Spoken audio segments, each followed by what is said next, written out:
I, 30F, need to start by saying that meeting my boyfriend Jackson, 36M, saved my life in many ways. A year ago, I was in the darkest place I'd ever been, drowning myself in alcohol every night, barely functioning at work, and pushing away everyone who cared about me. But to understand how I got there, I need to go back to the beginning. 2 years ago, I met Larry at the marketing firm where I worked. He joined as a new project manager, and from day one, there was this instant connection between us.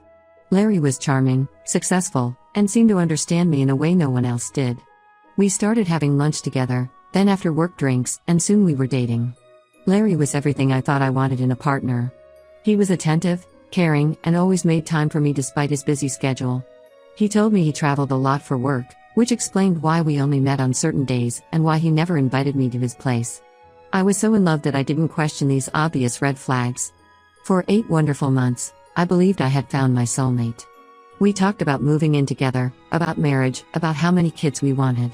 Larry even started looking at houses with me, saying he wanted us to build a life together. Then one day, while we were having dinner at my favorite restaurant, a woman approached our table. She introduced herself as Larry's wife. My whole world crumbled in that moment. Larry had been married for 12 years and had 3 kids. All those business trips? He was with his family? The house hunting? Just another lie to keep me hooked. His wife had discovered our messages on his phone and had been tracking him for weeks. The pain of that betrayal broke something in me. I started drinking heavily, first just in the evenings, then during lunch breaks, and finally even in the morning just to get through the day. I lost my job because I kept showing up drunk. My friends tried to help, but I pushed them all away, convinced that everyone would eventually betray me just like Larry did. That's when Jackson entered my life. He was a regular at the bar where I spent most of my evenings. One night, when I was particularly drunk and crying about Larry, Jackson sat next to me and just listened. He didn't try to fix me or judge me, he just let me talk. After that, he started showing up more often, making sure I got home safely, bringing me food, and slowly helping me see that I was worth more than what Larry had done to me. Jackson helped me get into AA and stood by me through the entire recovery process. He held my hand through the withdrawal symptoms, talked me through panic attacks, and never once made me feel ashamed of my struggles. 6 months ago, we officially started dating, and 3 months ago, I moved in with him. Everything was perfect except for one significant issue: Jackson's best friends Michael, 37M, and Darcy, 35M. They've been inseparable since elementary school. Jackson always tells stories about their childhood adventures, their college years together, and how they've remained close despite life's changes. They even work at the same company now, though in different departments. Michael is married to Sarah, 34F, a kindergarten teacher who's probably the sweetest person I've ever met. They've been married for 5 years, and Sarah has been trying to convince Michael to start a family. Darcy married Emma, 32F, 3 years ago, and she's currently 6 months pregnant with their first child, a baby girl. At first glance, both couples seemed perfect. Michael and Sarah frequently go on exotic vacations, pictures of which fill their social media. Darcy and Emma are always posting about their pregnancy journey, with Darcy calling Emma his queen and talking about how blessed he is. But I soon discovered it was all a facade. I first noticed something was off at a company Christmas party 4 months ago. Jackson couldn't attend because he had the flu, but I went to represent us. That's when I saw Michael disappear into a conference room with his young secretary. They emerged 30 minutes later, both looking disheveled. Michael saw me watching and had the audacity to wink at me. Then last month, I spotted Darcy at a club downtown when he was supposed to be on a business trip to Chicago. Emma was at home, dealing with severe morning sickness, while her husband was shoving his tongue down some random woman's throat. The worst part? When I ran into him at breakfast the next day, he acted like nothing had happened, talking about how much he missed Emma while he was away. I've tried talking to Jackson about this multiple times. Each time, he gives me the same response, that it's not our place to interfere in their marriages, and that Michael and Darcy are like brothers to him. He says every relationship has its problems, and we shouldn't judge without knowing the whole story. But I do judge them. How can I not? Every time I see Sarah talking about starting a family with Michael, or when Emma shows us ultrasound pictures while Darcy pretends to be the devoted father-to-be, I feel physically sick. The guilt of knowing the truth while these women live in blissful ignorance is eating me alive. What makes it worse is how Michael and Darcy act around us. They joke about other people's affairs, call cheaters scum, and act morally superior while living double lives themselves. Last week at Emma's baby shower, Darcy gave a speech about how Emma made him a better man, all while texting his side piece under the table. I know because I saw the woman's name flash on his phone screen when he got a message. The whole situation brings back painful memories of my time with Larry. I remember how it felt finding out that everything I believed was a lie. The humiliation, the self-doubt, the feeling that I had wasted my time and emotions on someone who never really cared about me. Sarah and Emma are heading for the same heartbreak, and I feel complicit in their eventual pain by staying silent. But Jackson insists we should stay out of it. He says exposing their affairs would only cause unnecessary drama and potentially ruin decades of friendship. I understand his loyalty to his friends, but what about loyalty to what's right? What about preventing two innocent women from experiencing the same pain I went through? I don't know what to do anymore. Every time we hang out with them, I have to pretend everything is fine. I have to smile and nod while these men play the role of perfect husbands, knowing they'll probably hook up with other women the moment their wives aren't around. The weight of this secret is becoming unbearable, but I don't want to upset Jackson either. He's done so much for me, and I know how much Michael and Darcy mean to him. Update 1: Everything finally exploded last night during what was supposed to be a celebratory dinner. Sarah had recently received a promotion at work, making her the youngest head teacher at her school. To celebrate, we all decided to meet at an upscale Italian restaurant downtown: Jackson, Michael, and Sarah, Darcy and Emma, and me. The evening started pleasantly enough. We had a nice corner table, and Emma was feeling better after weeks of terrible morning sickness. She was excitedly showing us her latest ultrasound pictures. The baby was clearly visible this time, and Emma couldn't stop talking about how the little girl already had Darcy's nose. I watched Darcy pretend to be emotional about it while discreetly checking his phone under the table. Sarah was in great spirits, showing Emma pictures of a beautiful house she and Michael were planning to buy. It had 4 bedrooms, and Sarah talked about how Michael had promised to convert one into a nursery since they were planning to start trying for a baby soon. Michael smiled and kissed her cheek, acting like the perfect husband, while I knew he had been with his secretary just 2 days ago. Throughout dinner, I noticed Michael and Darcy kept staring at our waitress. She was young, probably just out of college, with long blonde hair. They whispered and snickered between themselves, making crude comments about her body when their wives weren't paying attention. It reminded me so much of how Larry used to check out other women when he was with me, probably laughing at how stupid and naive I was. I started drinking wine to calm my nerves. Usually, I'm very careful with alcohol given my history, but tonight I needed something to help me cope with the situation. 1 glass turned into 3, then 4. The more I drank, the harder it became to watch this farce play out.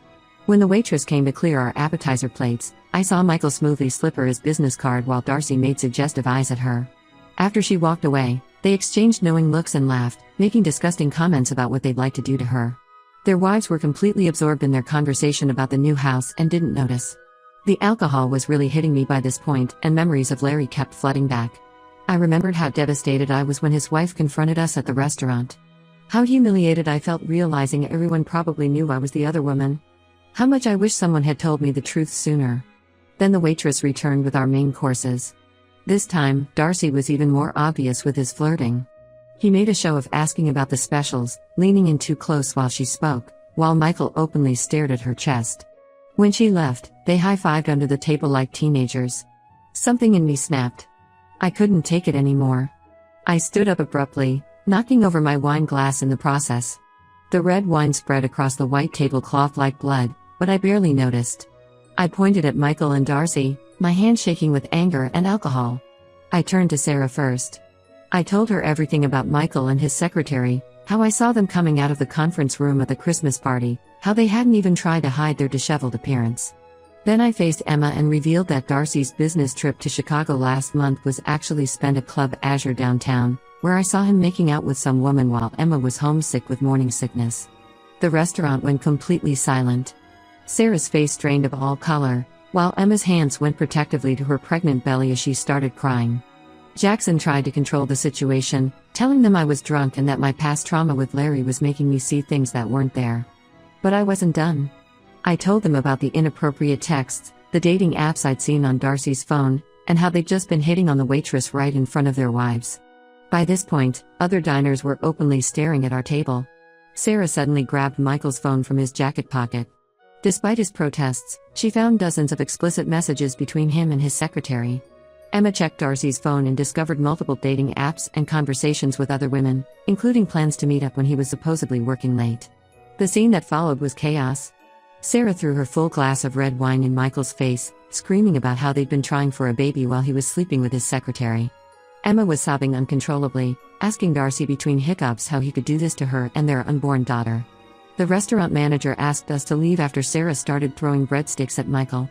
In the parking lot, Michael and Darcy turned their rage on me. They called me every horrible name they could think of, saying I had no right to destroy their marriages. They threatened to cut Jackson out of their lives if he didn't break up with me immediately. Sarah and Emma left together in Sarah's car, both crying and holding each other. Michael and Darcy stormed off separately, leaving me alone with Jackson. The drive home was completely silent. Jackson hasn't spoken a word to me since we got back, except to say he needed space to process everything. I'm writing this from our guest bedroom, where I've spent the night alone. I don't regret telling Sarah and Emma the truth, they deserve to know what kind of men they married. But every time I think about Jackson's silence, I feel sick to my stomach. I might have lost the man I love because I couldn't keep quiet about his friends' betrayals. Update 2: After maintaining complete silence for 2 weeks, Jackson finally confronted me yesterday. His reaction was worse than I had imagined. He came home from work, slammed the door, and started yelling before I could even say anything. Both Michael and Darcy's marriages have completely fallen apart. Sarah moved out the morning after the dinner and is staying with her sister. She went to Michael's office the next day and created a huge scene with his secretary. She threw all his clothes on the office lawn and told everyone about his cheating. The secretary quit that same day. Michael got called into HR and was removed from several important projects. Emma's situation is even worse. The stress of discovering Darcy's infidelity caused her blood pressure to spike dangerously. She had to be rushed to the hospital with pregnancy complications. She's stable now, and thankfully the baby is okay, but her doctor has ordered complete bed rest for the remainder of her pregnancy. She's staying at her parents' house and has already contacted a divorce lawyer. Jackson was livid about how publicly I exposed everything. He said I had no right to blow up 2 marriages just because I was triggered by my past with Larry. According to him, I could have handled it privately or minded my own business. He said I not only humiliated Michael and Darcy but also their wives by creating such a scene at the restaurant. What made everything worse was that Michael and Darcy had given Jackson an ultimatum. Either he breaks up with me, or they'll end their 25-year friendship. They're blaming me for destroying their marriages and say they can't be friends with someone who would stay with a vindictive homewrecker like me. We had a massive fight about it. I reminded Jackson how he had helped me when I was destroying myself after Larry's betrayal. How could he now defend 2 men who were doing the exact same thing to their wives? I asked him if he would have preferred that Larry's wife never told me the truth. Would he have rather found me dead from alcohol poisoning, never knowing why the man I loved betrayed me? Jackson shot back saying it wasn't about defending them, it was about me overstepping boundaries and making decisions that weren't mine to make. He said Michael and Darcy were like brothers to him, and now he's lost them because I couldn't control myself. He even suggested that maybe I was jealous of their happy marriages and wanted to destroy them. That's when I really lost it. I told him their marriages weren't happy, they were built on lies just like my relationship with Larry was. I asked him if he would keep quiet if he knew I was cheating on him. His silence spoke volumes. The fight continued for hours. Jackson brought up how Michael and Darcy had always been there for him. How they supported him through his parents' divorce, helped him find his first job, and were the first to welcome me into their group despite my questionable past with alcohol. He stormed out around midnight and didn't come home until morning. When he returned, he had a packed bag with him. He said he needed time away from me to think about everything. He's gone to stay with his sister for a while. Before leaving, he said he doesn't know if he can forgive me for costing him his best friends. I've been sitting in our empty apartment since he left, wondering if I did the right thing. Sarah called me yesterday, crying and thanking me for telling her the truth. She said she had suspected something was wrong but had been too afraid to look deeper. She found out Michael had been sleeping with his secretary for over a year. Emma texted me this morning. She said that while she wishes she had found out differently, she's glad she knows before the baby arrives. Her parents are helping her set up a nursery at their house, and she's decided to give the baby her maiden name. But despite knowing I did the right thing, watching Jackson walk out that door broke my heart. The man who helped me through my darkest time might never forgive me for exposing his friends' betrayals. I keep replaying the dinner in my head, wondering if I could have handled it differently. But then I remember the look on Sarah's face when she saw those messages, and Emma's hands protectively covering her pregnant belly as she cried, and I know I couldn't have stayed silent. Update 3: It's been 3 months since everything fell apart, and I finally feel ready to share how things ended. After staying with his sister for 2 weeks, Jackson came back home, but things were never the same between us. He spent most of his time at work or locked in the guest room, barely speaking to me except when necessary. I tried to make things work. I apologized for the public way I handled the situation, though not for telling the truth. I suggested couples counseling, but Jackson refused, saying the problem wasn't our relationship, it was my inability to mind my own business. The final breaking point came last week. I was doing laundry when I overheard Jackson on the phone with Michael in the guest room. He was apologizing for not controlling his girlfriend better and promising to fix things. He told Michael that I was just damaged from my past with Larry, and that he could convince me to apologize publicly for spreading lies about them. That conversation made me realize that Jackson wasn't the man I thought he was. The person who had held me through withdrawal symptoms, who had shown such compassion when I was struggling with Larry's betrayal, was now actively trying to help cover up his friend's cheating. He was willing to make me look like a liar just to salvage his friendships. I waited until he left for work the next day, packed all my things, and moved out. I found a small apartment across town and sent him a message saying it was over. He tried calling multiple times, then showed up at my workplace. He said he was just trying to keep peace between everyone, that losing his best friends was killing him. I told him that I couldn't be with someone who would choose to support cheaters over doing what's right. Sarah's divorce from Michael is almost finalized now.